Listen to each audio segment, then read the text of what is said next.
ప్రకటన గ్రంథం 10వ అధ్యాయం గ్రంథ వివరణ. బలిష్ఠుడైన వేరొక దేవదూత పరలోకం నుండి దిగివచ్చుట చూచితిని.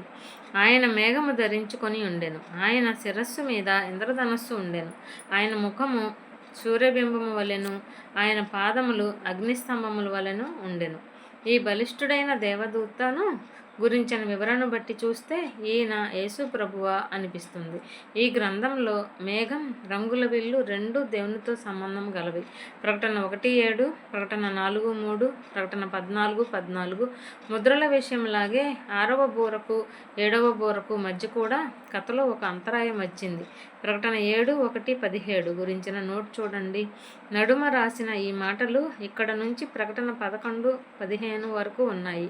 ఈ భాగంలో వివరించిన భవిష్యత్తు సంగతులు 6వ బూర ఊదటం వల్ల కలుగవు.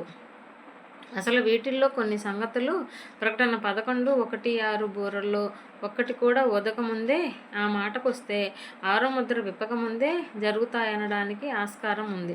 సూర్యమండలం లాంటిది, మండుతున్న స్తంభాల లాంటివి ఈ మాటలు ప్రకటన 1:15-16 లోని క్రీస్తును గురించిన దర్శనాన్ని జ్ఞాపకం చేస్తాయి. ఆయన చేతిలో విప్పబడి ఉన్న ఒక చిన్న పుస్తకం ఉండెను.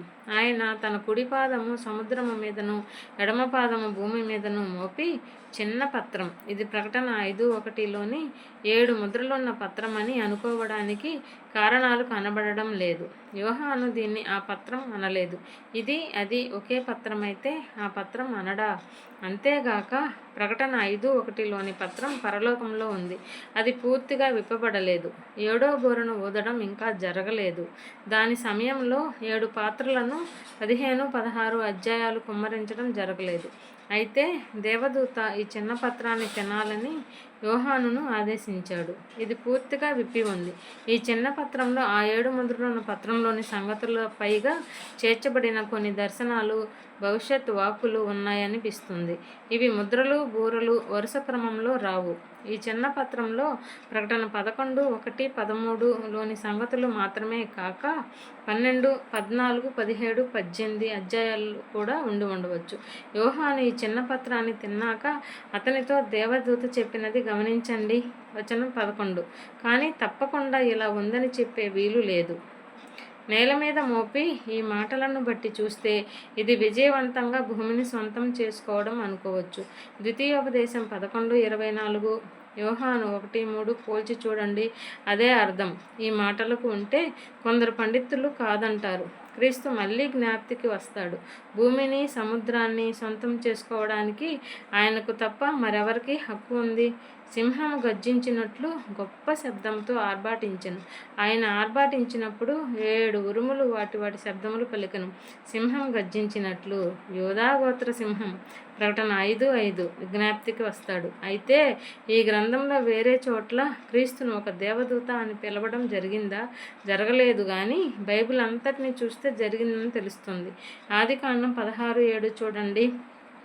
అయితే క్రీస్తును బలిష్ఠుడైన వేరొక దేవదూత అనడం తగిన విషయమా కాదని కొందరి అభిప్రాయం. కాబట్టి ఈ దూత క్రీస్తో కాదు ఖచ్చితంగా చెప్పలేము. ఒకవేళ ఆయన 5:2లోని బలిష్ఠుడైన దేవదూత కావచ్చు. ఆ 7 ఉరుములు పలికినప్పుడు నేను వ్రాయబోచుండగా 7 ఉరుములు పలికిన సంగతులకు ముద్ర వేయుము, వాటిని వ్రాయవద్దని పరలోకం నుండి ఒక స్వరము పలుకుట వింటిని. ఈ 7 ఉరుములు పలికినదేమిటి? ఏ మనిషికి తెలియదు. దాని గురించి ఊహాగానం చేయడం నిష్ప్రయోజనం. ద్వితీయోధ్యాయం 29-29తో పోల్చి చూడండి.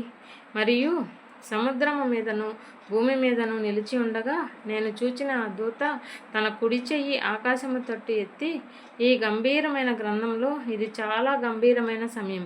ఇది ఈ గ్రంథాన్ని, దీనిలోని సంఘటనలను అర్థం చేసుకోవాలంటే దేవదూత పలికిన దానికి చాలా ప్రాముఖ్యత ఉందని సూచిస్తుంది.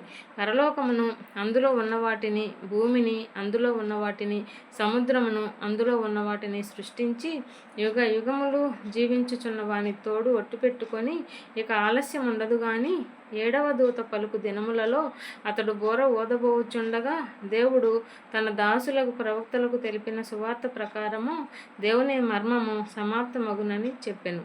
ఇక ఆలస్యం కాదు, ఏడో బోర రోజుల్లో ఈ యుగం సమాప్తం అవుతుంది. రోజుల్లో ఈ మాట కొద్ది కాలాన్ని సూచిస్తుంది, కొన్ని సంవత్సరాల్ని లేక ఏదో అస్పష్టమైన దీర్ఘకాలాన్ని సూచించదు. ఈ రోజుల్లో 7 పాత్రల్ని కుమ్మరించే సమయం ఉంటుంది. 15-16 అధ్యాయాలు. దేవుని రహస్య సత్యం. కొత్త ఉడంబడిక గ్రంథంలో దేవుడు వెల్లడి చేసిన సత్యం. ఆయన దాన్ని వెల్లడి చేయకపోతే ఎవరూ తెలుసుకోలేరనేది సత్యం. ఇలాంటి రహస్య సత్యాలు కొన్ని కొత్త ఉడంబడికలో వెల్లడి అయ్యాయి. మత్తయి 13:11, రోమా 11:25, 1 కొరింథీ 15:51, 52, ఎఫెసీ 3:3-10, ఎఫెసీ 5:22, కొలస్సీ 1:24-27, 2 తెస్సలోనికీ 2:7, 1 తిమోతి 3:16 చూడండి.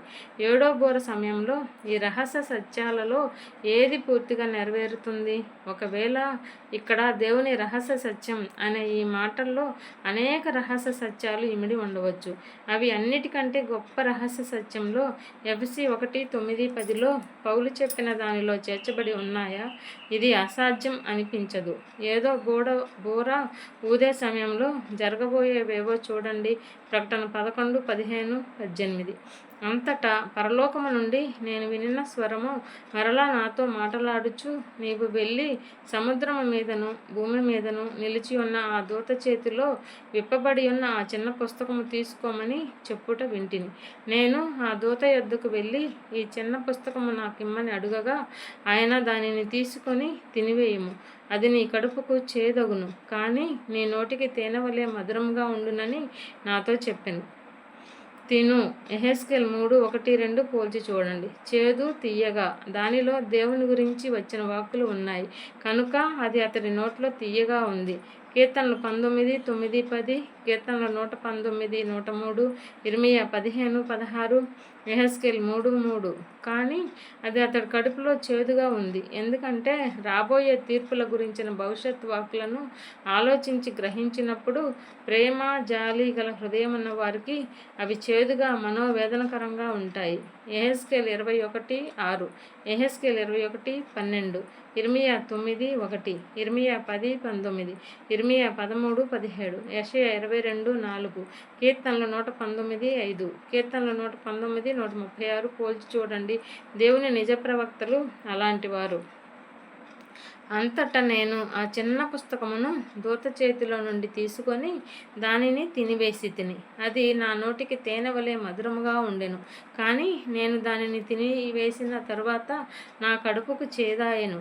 అప్పుడు వారు, నీవు ప్రజలను గూర్చియు జనములను గూర్చియు ఆయా భాషలు మాట్లాడు వారిని గూర్చియు అనేక మంది రాజులను గూర్చియు మరలా ప్రవచింపనగత్యమని నాతో చెప్పిరి. దేవుని మూలంగా పలకాలి. ప్రకటన 1:2-3. మరోసారి అన్న మాటలు గమనించండి. యోహాను ఇంతకు ముందు వినిన విషయాల గురించి మరెక్కువగా పలకాలని, ఇదివరకు కనపడిన ప్రజల గురించి, సంఘటనల గురించి భవిష్యత్ వాక్కులు రాయాలని దీని అర్థం కావచ్చు. 2వ వచనం నోటు.